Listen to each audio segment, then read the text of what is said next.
अर्क मीन्स होता है सूर्य, भगवान सूर्य जो हमको एक दिव्य प्रकाश देते हैं, संसार में सबसे बड़ी ऊर्जा के स्रोत हैं, ऐसे भगवान सूर्य को हम अर्क कह सकते हैं। क्या करेंगे? अर्क। उनका एक नाम अर्क भी है, तो अर्क मीन्स भी होता है सूर्य। ठीक। इसके बाद देखिए तम। तम मीन्स होता है अंधेरा। तम मीन्स अंधेरा। तम मीन्स होता है अंधेरा। और तम मीन्स एक और होता है तमोगुण। तम मीन्स क्या होता है? तमोगुण। तम मीन्स तमोगुण। तमोगुण के बारे में जानते हैं। अंधेरा तो आप सभी समझ सकते हो, क्यों? अंधेरा तो समझ रहे हो। अंधेरा तो अंधेरा मैंने डार्क, जो अंधकार में, तो अंधेरा। और तमोगुण, तमोगुण हमारे यहाँ जो है सत्व रज तम, ये सब जानते हैं। सत्वगुण, रजोगुण और तमोगुण। तो उन्हीं तम का अर्थ हो गया तमोगुण। अच्छा, अब देखिए अक्षत। अगला शब्द है अक्षत। अगला शब्द क्या है? अक्षत। अक्षत के अर्थ क्या है? अक्षत का अर्थ है, अक्षत जैसे गाँव में हम यूज करते हैं, पंडित जी लोग जो है कथा का जब श्रवण कराने की बात आती है तो कहते हैं जरा अक्षत उसमें तोड़ के रख दीजिए। तो अक्षत क्या है? चावल का दाना। तो हम देख सकते हैं अक्षत मीन्स चावल का दाना। अक्षत मीन्स चावल का दाना। अच्छा, तो अक्षत मीन्स आपने समझ लिया। अक्षत मीन्स क्या हो गया? चावल का दाना। चावल का दाना तो समझ रहे हैं, धान से जो है, धान की जो है जब मशीन में, राइस मिल में जब धान को हम डालते हैं तो वो धान का भूसी अलग करके उसको चावल बना देता है, उसको अक्षत बना देता है। और वह चावल का दाना हम अपने धार्मिक दृष्टिकोण से हम उसको अक्षत करते हैं। ठीक। और दूसरा है अक्षत का अर्थ अखंड। अखंड, जिसका खंड न हो, जिसका छत न हो। अक्षत मीन्स अखंड, जिसके टुकड़े न हो, जिसका खंड न हो, उसको हम कह सकते हैं अक्षत। कह सकते हैं कि उनका जो है वो अक्षत हुआ, उनका अखंड हुआ, माने उसमें कोई खंड नहीं हुआ, उस कार्य में कहीं कोई बाधा नहीं पहुंची, वह कार्य संपूर्णता के साथ निपट गई, अक्षत पूर्ण निपट गई, अखंड पूर्ण निपट गई, कहीं कोई खंड नहीं आई, कहीं कोई उसमें रुकावट बाधा नहीं आई। तो अक्षत का अर्थ हो गया अखंड, बिना खंड हुए। ठीक। अगला है उत्तर। अगला शब्द क्या है? उत्तर। हम अपने बोलचाल के प्रयोग में सवाल का हम जो है जवाब देते हैं, जवाब। तो उत्तर का पहला अर्थ हो गया जवाब। जवाब, जवाब। उत्तर का अर्थ हो गया जवाब। जब कोई सवाल करता है तो उसका जवाब मिलता है, जब कोई प्रश्न करता है तो उसका उत्तर मिलता है। तो अगर प्रश्न बोलते हैं तो उत्तर लिखेंगे, अगर सवाल बोलते हैं तो जवाब लिखेंगे। सवाल और जवाब ये उर्दू शब्द है और प्रश्न और उत्तर हिंदी शब्द है। ठीक। और दूसरा उत्तर का अर्थ होता है भविष्य। दूसरा उत्तर का अर्थ क्या होता है? भविष्य।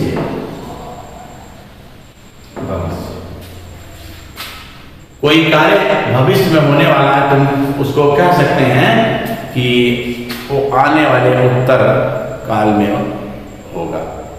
उत्तर काल में, भविष्य काल में, बाद के काल में।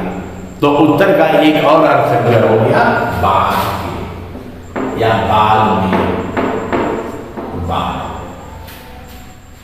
भविष्य या बाद। जैसे हम अपने हिंदी भाषा में प्रयोग करते हैं ईसा पूर्व या ईसा पश्चात। तो ईसा के पूर्व जो है को हम जो है पहले का काल कहेंगे, ईसा के पहले का काल। लेकिन अगर ईसा बाद का काल है तो ईसा बाद के या ईसा पश्चात के काल को हम कहेंगे ईसा उत्तर काल।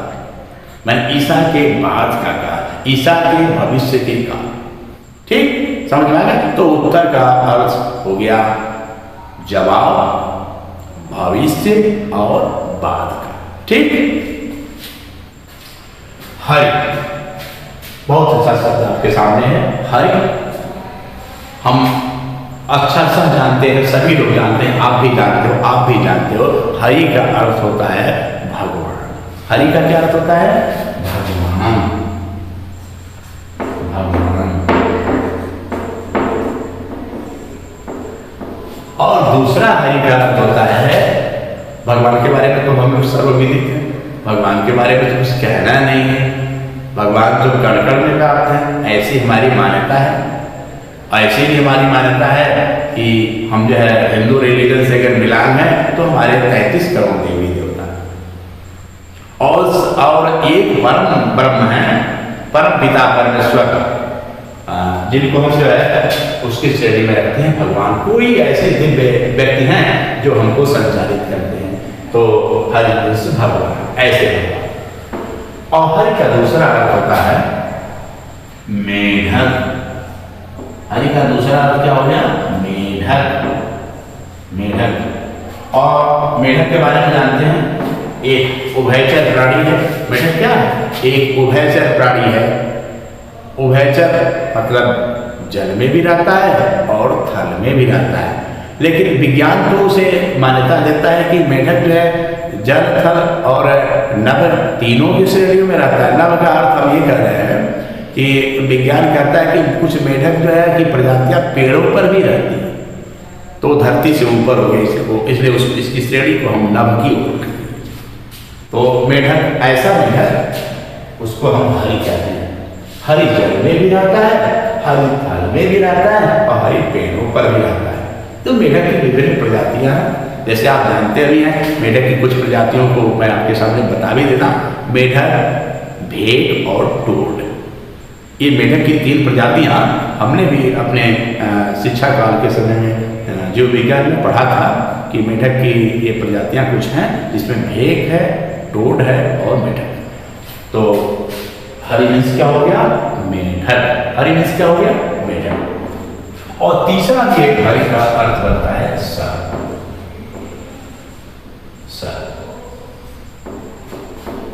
सर्प, तो हरि का अर्थ हो गया भगवान, मेढक और सर्प। सर्प मीन्स तो आप समझ सकते हैं, सर्प मीन्स होता है सांप। सर्प मीन्स क्या होता है? सांप। ठीक, आगे तो ये इन शब्दों को आपने जो है हरि प्रकार से समझ लिया, जान लिया, और आने वाले समय में हम समझ सकते हैं कि आपके सिलेबस के अनुसार या आपकी जो कठिनाइयाँ हैं या आपके जो अनेकार्थक शब्द हैं उनके अर्थों को समझकर उनका सही प्रयोग आप करेंगे और अपने भविष्य को संभालेंगे।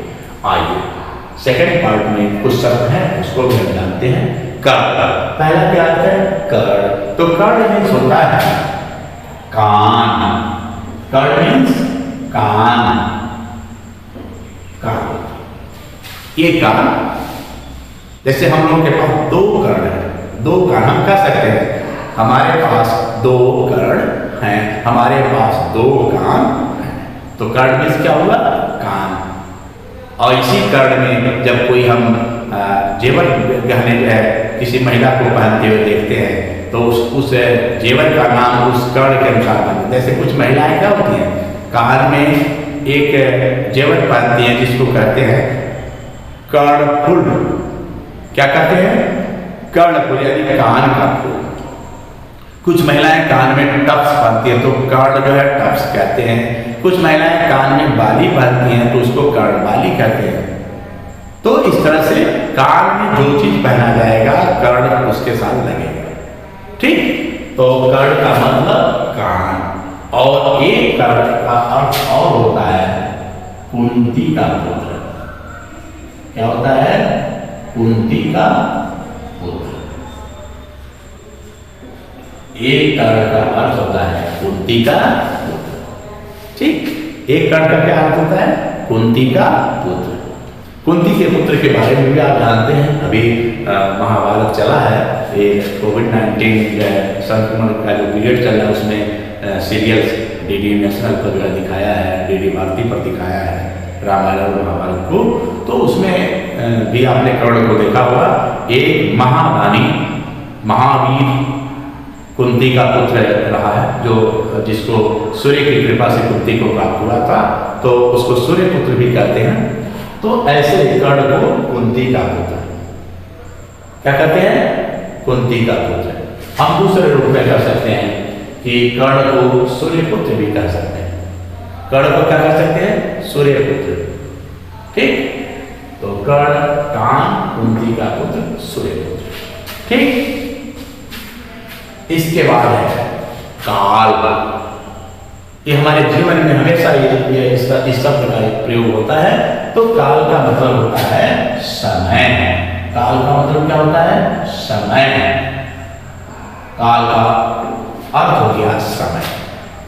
जैसे कौन सा समय है? प्राचीन काल, वर्तमान काल, भूतकाल, भविष्य काल हम पढ़ते हैं। इसी प्रकार से वैदिक काल, पूर्व वैदिक काल, उत्तर वैदिक काल, आधुनिक काल। तो जिसके साथ जो है काल जुड़ा हुआ है वो काल का अर्थ हो गया समय। वैदिक काल का अर्थ हो गया वैदिक का समय। पूर्व वैदिक काल का अर्थ कि वैदिक काल के पूर्व का समय। उत्तर वैदिक काल का अर्थ हो गया वैदिक काल के बाद का समय। प्राचीन काल का अर्थ हो गया पुराना समय। पूरा पाषाण काल का अर्थ हो गया कि पाषाण काल का पुराना समय।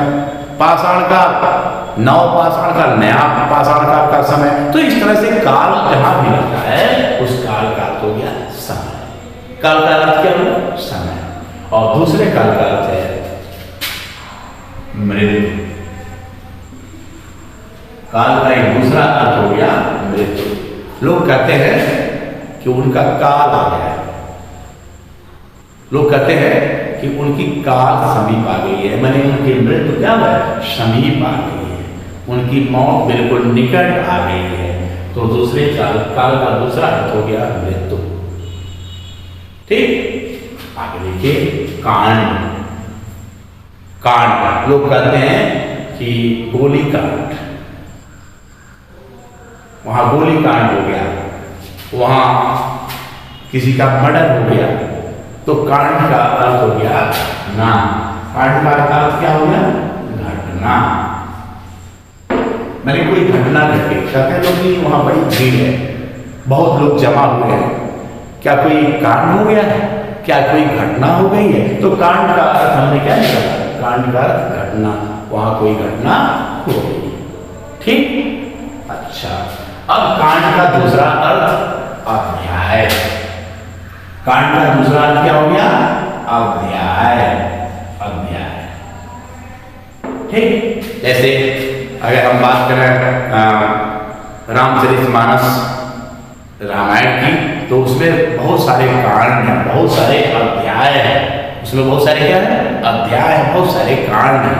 और वह अध्याय को हम कांड के रूप में, जैसे बाल कांड, सुंदर कांड, अरण्य कांड, किष्किंधा कांड, अयोध्या कांड, लंका कांड, उत्तर कांड, ये बहुत सारे जो कांड जो है मिलते हैं मानस में और रामायण में। तो कांड का अर्थ वहां हो गया अध्याय।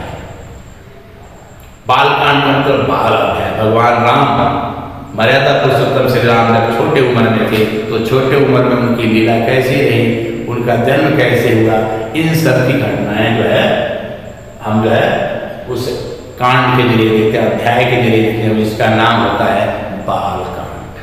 ठीक, तो अब कांड का अर्थ आपने क्या समझ लिया? अध्याय।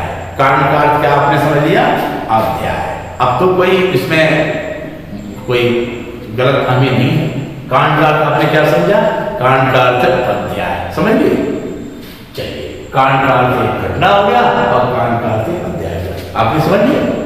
चलिए, अब जो है कांड का अगला अर्थ, एक और अर्थ आपको बताते हैं। कांड का अगला अर्थ है समूह। क्या अर्थ है? समूह। कांड का अर्थ हो गया समूह, एक नया चीज। अभी तक आपने कांड का अर्थ घटना देखा था, कांड का अर्थ आपने अध्याय सुना था, लेकिन कांड का एक तीसरा अर्थ भी हम आपके सामने रख दिए। वो क्या हुआ? समूह, ग्रुप, दल, मंडल कह सकते हैं। तो कांड का तीसरा अर्थ भी आपको मिला, समूह। क्या मिला? समूह। आइए, तो ये कंप्लीट। आइए अब अगला आ गया गो। गो का सभी लोग जानते होंगे। गो का मतलब वो जाना वाला नहीं है। गो का मतलब गौ माता, गाय। जैसे हम गो को गो माता कहते हैं, यानी गाय माता। हमारे भारतीय हिंदू संस्कृति और भारतीय संस्कृति में गो को गौ माता कहा जाता है, गाय को गाय माता कहा जाता है। और बड़े ही आदर से हम गाय माता का पूजा अर्चना करते हैं। और गाय पालन विशेष रूप से हमारे यहाँ महत्व रखता है। हम जो है किसी भी पूजा कार्यक्रम में गो के जो उपज है, जो धन है, जैसे दूध हुआ, गाय के दूध से बना जो है दही हुआ, गाय के दूध से निर्मित घी हुई, तो ये हम गाय का ही प्रयोग करते हैं पूजा अर्चना में, गौ माता का ही प्रयोग करते हैं। तो यहाँ तक जो है हम जो है अपने पूजा अर्चना में गोमूत्र का भी इस्तेमाल करते हैं। और स्वामी रामदेव जी ने तो गौमूत्र से तमाम सारी औषधियाँ बनाया है, तमाम सारी बीमारियों को दूर करने का उन्होंने सुझाव दिया है। इसलिए गो का हो गया क्या? गाय। गो का क्या हो गया? गाय। गो का क्या बना? गाय। ठीक, समझ में आया? आप सबको समझ में आया? तो गो का अर्थ हो गया गाय। और गो का अर्थ है प्यारे बच्चों, एक और मैं आपके सामने रखने जा रहा हूं। गो का अर्थ अगला है इंद्रिय। क्या अर्थ है? इंद्रिय। वाई को हम आपके सामने रख रहे हैं, इंद्रिय। आप जानते हैं हमारे पास इंद्रियां हैं, तमाम सारी ज्ञानेंद्रियां हमारे शरीर में, तो उनको हम भी गो कह सकते हैं। हम कह सकते हैं कि मनुष्य के शरीर में बहुत सारी गो है, बहुत सारी इंद्रियां हैं। ठीक, समझ में? तो गो का अर्थ हो गया इंद्रिय। गो का अर्थ क्या हुआ? इंद्रिय। अगला शब्द है गुरु। अगला शब्द क्या है? गुरु। तो गुरु का अर्थ होता है अध्यापक। गुरु का अर्थ होता है अध्यापक। और गुरु दो प्रकार के होते हैं। गुरु दो प्रकार के होते हैं। कौन कौन से गुरु? ये भी आपके सामने मैं रख दे रहा हूं। पहले गुरु होते हैं दीक्षा गुरु। पहले गुरु कौन से होते हैं? दीक्षा गुरु। और दूसरे गुरु होते हैं शिक्षा गुरु। तो दीक्षा गुरु और शिक्षा गुरु। दीक्षा गुरु होते हैं कुल गुरु के नाम से जाने जाते हैं, जो है जिस कुल वंश के, जिस जो है खानदान के रहेंगे, तो उस प्रत्येक खानदान के एक कुल गुरु होते हैं जो उनके दीक्षा गुरु होते हैं।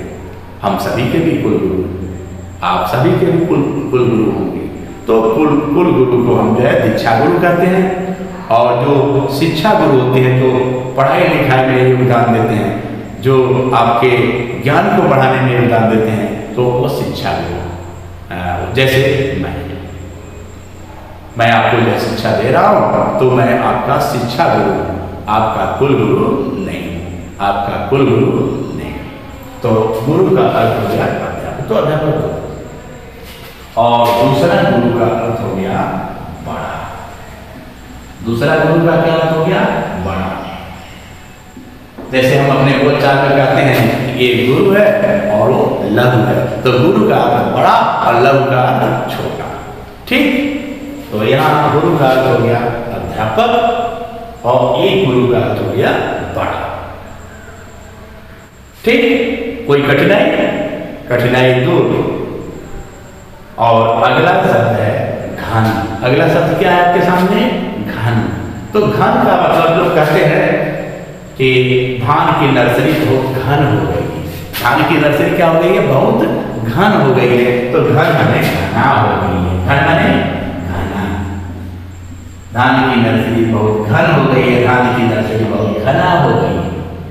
ठीक, और अब तो हम समझ लिए कि घर का अर्थ घना, लेकिन एक घन का अर्थ होता है बादल।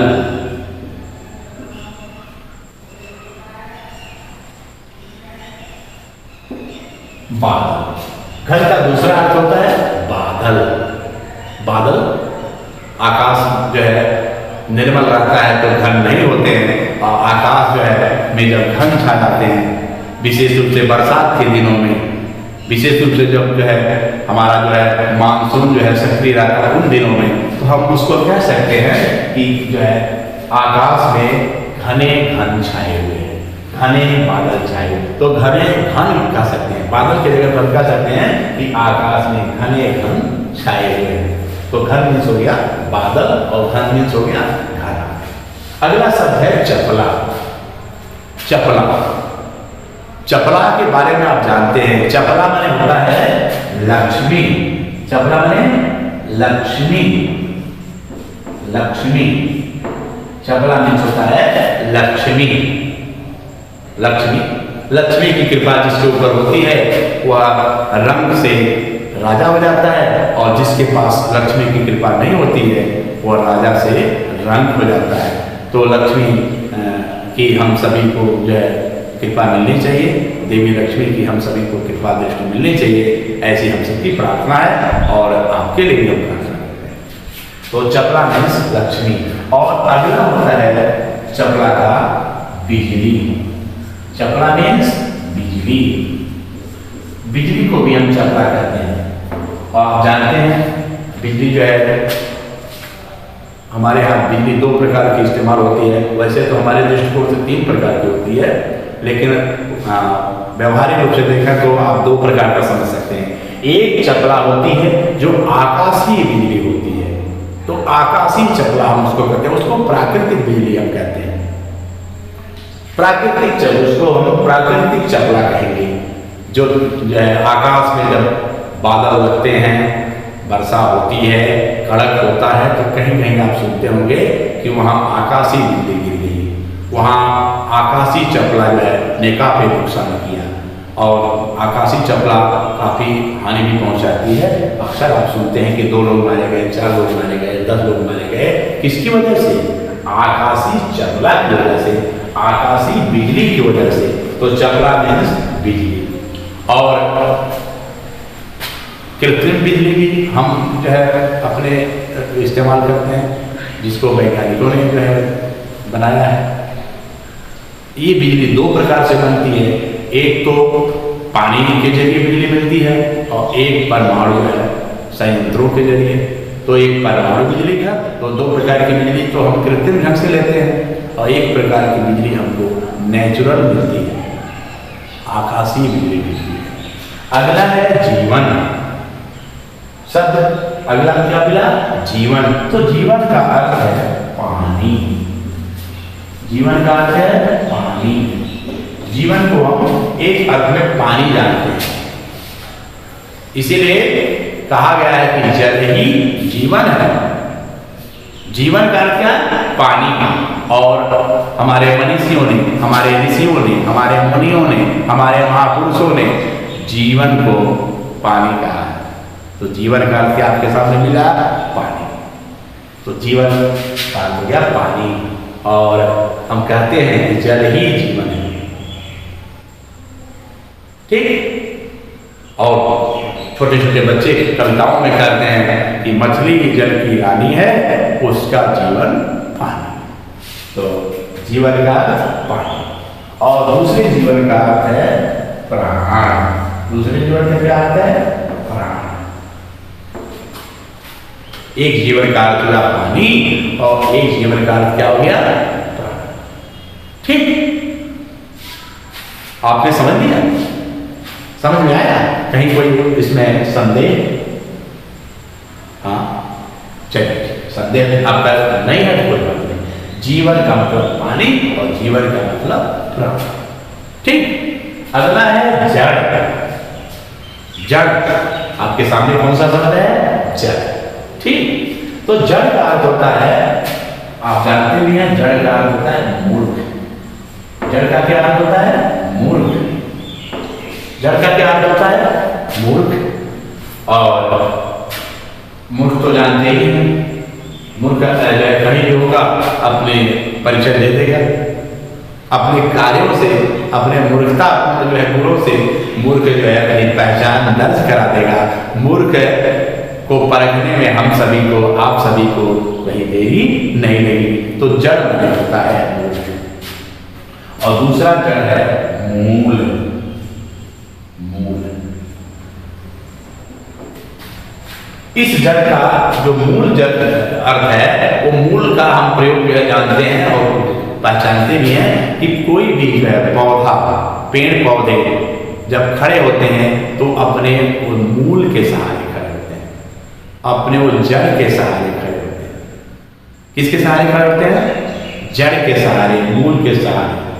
और देशज शब्दों में उसको जड़ को सोड़ भी कहते हैं, देशज शब्दों में। लेकिन हम हिंदी खड़ी बड़ी शब्दों में उसका इस्तेमाल नहीं करते, लेकिन देशज शब्दों में हम समझ सकते हैं जड़ माने सोड़। गांव में लोग कहते हैं कि इसका सोड़ बहुत जो है गहराई तक गया। ये पेड़ तूफानी हवा को भी झेलने में सक्षम है, ये हिलने डुलने वाला नहीं है, ये कभी जो है गिर नहीं सकता, कभी धाराशायी नहीं हो सकता। तो इस जड़ का मतलब क्या हो गया? मूल। और लास्ट शब्द आपके सामने रखा हुआ है व्हाइट बोर्ड पर जो है, आखिरी शब्द है दल। दल मीन्स ग्रुप, मंडल, समूह। अभी हमने पहले भी बताया दल मीन्स होता है समूह। दल मीन्स क्या होता है? समूह। दल मीन्स समूह, ग्रुप, मंडल। दल मीन्स ग्रुप, मंडल, समूह। ठीक, तो अगला हो गया दल मीन्स समूह। और दल का एक और जो है अर्थ होता है पत्ता। पत्ता क्या होता है? पत्ता। दल का अर्थ होता है पत्ता। पत्ता जैसे हम लोग जो है बोलचाल में कहते हैं कमल दल। कमल दल मैंने कमल का पत्ता। पुष्प दल, फूल का पत्ता।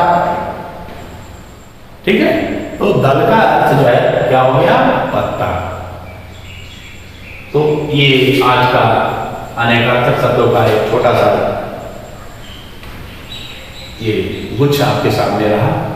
आशा है कि आप निश्चित रूप से इन अनेकार्थक शब्दों का भान करके, जानकारी लेकर के अपने और ज्ञान को बढ़ाएंगे और अपने को, अपने भविष्य संवारने में अपना अमूल्य योगदान देंगे। आशा है कि आपको ये मेरा आज का वीडियो जरूर पसंद आया होगा। और जिस तरह से पिछले वीडियो में हमने बहुत सारे वीडियो आपके सामने रखे, आपने प्यार और सम्मान दिया, मुझे भरोसा था कि प्यारे बच्चों आप सभी का स्नेह मुझे मिलेगा। बहुत बहुत धन्यवाद, बहुत बहुत शुभकामना। आपका भविष्य मंगलमय हो। उज्जवल।